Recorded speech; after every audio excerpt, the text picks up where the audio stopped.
So after Wano, who would you say had the hardest time dealing with their future opponent, Law, Kid, or Luffy? Now, we'll start this off by saying that all three of these people have extraordinarily difficult fights ahead of them. Law with Blackbeard, Luffy with the Egghead incident, and of course Kid versus Shanks and Elbaf giants.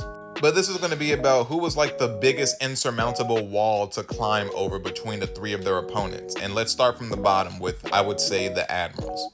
And I know it's not the Admirals with just the whole Egghead incident. We have the CP0 agents too. And of course, we cannot skip over the fact that we have to deal with the actual Gorosei for the first time in the entire franchise. Despite that though, I do think that Luffy and crew have like the easiest time out of everybody. Still a wildly difficult time, mind you, but out of like the three of them, this is a lot easier than dealing with Shanks or Blackbeard. Because despite the demons that you see on screen here, all the CP0 agents that you see right here, and even the Seraphim, most notably S-Hawk, who I will be turning into a pin and stickers alongside S-Snake, so be on the lookout for that.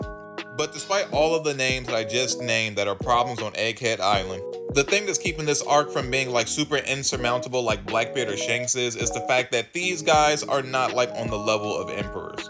Like Saturn with his best effort can't even get to Robin through the weaker Straw Hat members. And when Luffy gets serious, the Admiral and the Gorosei member just don't cut it. They don't do anything to him. And despite these demons on the island, Kizaru was hands down the biggest threat to Luffy and the crew, and he was like major conflicted. And yeah, they did have a Buster Call like at their back too, but at the same time, who cares about the Buster Call? As far as I'm concerned, Buster Calls only work on rookie pirates, and the Straw Hats ain't rookies. Now, in addition to all of that, some people might say like, well, Kizaru wasn't really trying and that's why Luffy was able to do so well. Well, if he wasn't trying, that's all the more reason why this is like the least difficult obstacle out of all three of theirs. Would you rather fight an Admiral that's more conflicted than Drake? Or I don't know, an Emperor of the Sea that can like turn off Devil Fruits while also having the Devil Fruit of the former strongest man on the planet? Or would you rather fight the protege of the Pirate King who has his entire crew with him, unlike Blackbeard? And just to sprinkle it on top, he also has Elbaf giants. Yeah, out of the three of these, I would easily say that Luffy had the best matchup. Now, the second easiest one, or like the one right in the middle, is definitely Law versus Blackbeard. Definitely harder than Luffy's matchup against all the other people because this is an actual Emperor of the Sea.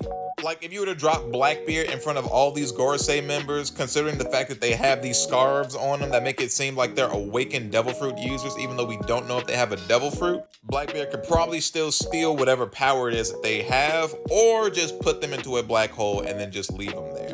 Because never forget, he can just do that. Not to mention, light can't escape black holes, so come on. Like, I need you to keep in mind that Law was not trying to fight Blackbeard in the first place. Much like how Luffy and everybody on Egghead is right now, Law was trying to leave and get away from this dude, but he could not do it. Blackbeard kept creating sea quakes by using his Devil Fruit, so Law was like, hey, we gotta raise the ship up or we're going to die underwater. Forcing Law to fight him even though he relies heavily on his Devil Fruit, meaning he was going to lose, like, splendidly. Like, the expression on Law's face right here says 1,000 words because this is the first time someone's interacted with his chrome sword. Like, I can almost hear his heart sinking into his stomach when that happened. Like, yo, this is out the ordinary. What is that black hand? Black Vortex? Oh man, it's over. You're cooked. You're cooked if you're fighting Blackbeard with this like OP Devil Fruit. You're like, all right, with my Devil Fruit, I got it awakened. I can do all this, that, and the other. This is going to be a much easier time than this dude is thinking it's about to be. And then he goes Kurozu, and your whole world just shatters. Like, Law would clearly have the hardest matchup if it weren't for the fact that Shanks is Shanks. And what I mean by Shanks is there's still a lot of stuff about this dude that wasn't even released in the source material because a lot of people do not know or remember that he is the observation killer.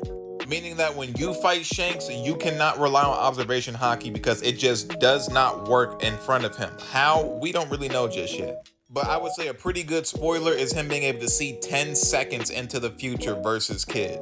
Like, think back to Katakuri using Future Sight for like a couple of seconds, Kaido a couple of seconds, same with Luffy. Now imagine you try to see what Shanks is going to do 3 seconds into the future, but he already saw what you were going to do 7 seconds even further beyond that. Your observation haki at that point is useless before this man. If you are a conqueror, your conqueror's haki is probably useless before this man because he can send his conqueror's haki at least like 50 to 100 miles. And I can only imagine his conqueror's haki is insane too. And considering the fact that the move that he hits Kid with is Roger's old move of all things, like, I would probably say he's mastered highly every single one of his hockey categories. And unlike Blackbeard, who's like reckless sometimes, Shanks is not. He is always on his P's and Q's. Not only that, he had his whole crew with him. Not that he needed them, but he had his whole crew there with him. And he also had the Giants, which were able to do this to Kid's ship right afterward. Like, anybody fighting Shanks on this day was just not going to be winning because of all the stuff that he had.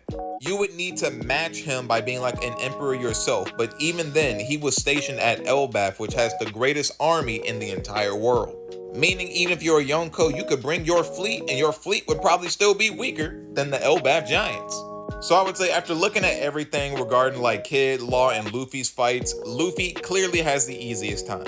Kizaru's not trying, everybody else is just kind of like having a pretty simple time dealing with the Gorosei, you know, all things considered. If Nami, Usopp, and Chopper are like handling Gorosei members, I'm pretty sure someone like Killer, Beppo, Sachi, Penguin, they could do the same thing, come on. The stickiest thing about them dudes is just that they can't die. Meanwhile, Kizaru doesn't really care because he doesn't want to kill his buddies. Luffy has the easiest time dealing with the things that he's dealing with. Blackbeard is a direct counter to Law, so he was just guaranteed, digi-destined to lose this battle. And how much you want to bet one Quake Punch would have just ruined everybody's day on Egghead? Not saying it would have defeated everybody, but like from the enemy's perspective, if all the enemies on that island felt one Quake Punch, Buster Calls called off. Half of those ships would be gone and destroyed by that point. Kizaru's here, well, his worst enemy, Mr. Black Hole, is here, so he's useless. Or at the very least, he wouldn't care enough to fight. Meanwhile, if you put Shanks at any of these other people's like junctures, he is absolutely tearing them up. His hockey mastery is like even greater than Luffy's. Honestly, Kid went up against the hockey master that has all categories of hockey like stacked out. Law went up against the Devil Fruit dude that has all of his Devil Fruit abilities stacked out. Meanwhile, Luffy went up against the world government that like came in almost full force, but not really because, you know, they only sent one admiral, not three. So essentially, out of all three of these people, Kid is the only one that kind of felt the full force of what Shanks' crew brought. Granted, yes, it was just Shanks that took him down, but Shanks had everything like already set up. People like talking about Blackbeard taking damage as if he didn't show up with only half of his crew. This dude's pirate ship is still just a bunch of logs stapled together. Blackbeard ain't seeing 10 seconds into the future to stop whatever it is Law's about to do. Shanks is doing that though. Gorosei can't look 10 seconds into the future to stop Luffy from doing what he's about to do, but guess what? Shanks can. Very clearly, Kid had the hardest matchup. After that, it comes Law, and then Luffy, my dude, you did have it easier than everybody else. Still hard. I would say that, you know, like the mission that is Egghead Island's like a 9 out of 10.